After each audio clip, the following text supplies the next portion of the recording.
Hey everyone, and welcome back to another video. And in this video, I'm going to show you how to invite someone to Robinhood. So this video is going to be particularly useful for individuals. Maybe you're looking to get a referral link or an affiliate commission, or maybe a free stock by inviting your friend or family member to Robinhood. How do you actually go ahead and invite them? Now this video is going to be short, sweet, and simple, guys. There's not going to be a lot of steps involved. First, we're going to click onto Robinhood.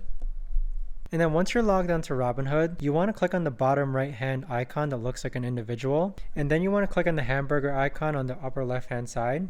And then from here, you want to go ahead and click on rewards. After you click on rewards, you can either click invite friends where it says get up to $1,500 of stock a year when you invite friends. So click on that. And then next, you need to click on share link, or you can invite via contacts. So right now, the promotion that Robinhood is running is that if you invite a friend, you get $5 to $200 worth of stock if they sign up and link their bank account. So click on share link, and then here you're going to be able to copy the link. And then if we go ahead into our notepad and I copy and paste the link here, you'll see that this is the link that I'll be able to send to anyone who I want to invite to Robinhood. But that right there, guys, is the best and easiest way that I know of to actually go ahead and invite someone to Robinhood. If you guys know of a better or easier way to actually do this, let me know in the comments down below. I would love to know. Thanks so much for watching, everyone, and I'll see you guys all in the next video.